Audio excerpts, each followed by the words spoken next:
Yigal, what stands out to you in this report? We're seeing better than expected numbers from their Eats business, their ride business still under a little bit of pressure. Stock here off just around 2%.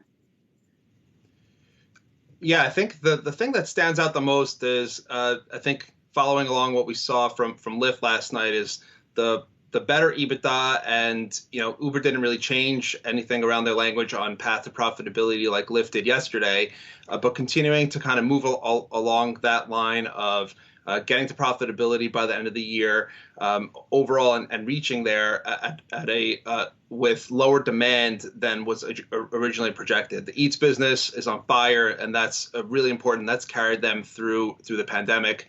That's been a really important piece for them as well.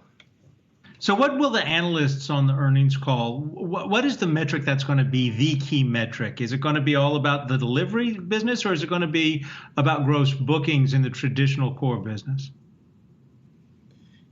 I think it's going to be both. So, people aren't really surprised at the fact that, rides have been challenged. It's why you saw Lyft stock perform so well today, even though their revenue guide missed, their revenue numbers missed. The pandemic has gotten worse, and the demand for mobility has gone down.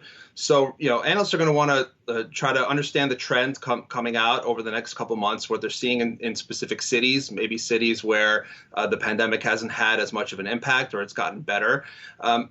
Also, importantly, people are going to want to understand what's going to happen as we lap the strong growth from the Eats side and the delivery business. Uber's doing a lot there. It's turning into a lot more than just a restaurant food delivery. They're going into groceries. They just acquired Drizzly, which is an alcohol delivery service. So they're really turning that into a last mile delivery platform well beyond restaurants. That's a big opportunity for them long term. But as people kind of come out of their homes and the weather warms up and people want to go out to eat a little bit more in the back half of the year, or even really starting in 2Q, what those numbers are going to look like is going to be of interest as well. And then of course the profitability, which is top of mind for everybody.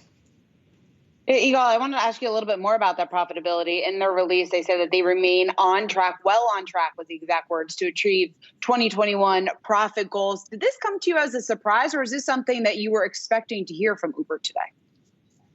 Oh, it's actually not a surprise at all. This is, the pandemic was obviously a challenge for Uber on the rideshare business, and really overall, even though it supported Uber Eats so much. But what we saw from Uber and Lyft over the course of the pandemic is they both took the opportunity to right size the ship. They took out a lot of costs from the business, and even though they've been challenged in at least certain pockets, they're going to come out of this much better positioned. With a lower cost profile, taking a lot of those expenses, the unnecessary expenses, and the fat out of the business, and that's really going to let them leverage the growth to profitability in a much stronger way than they would have been able to without the pandemic hitting and kind of right sizing.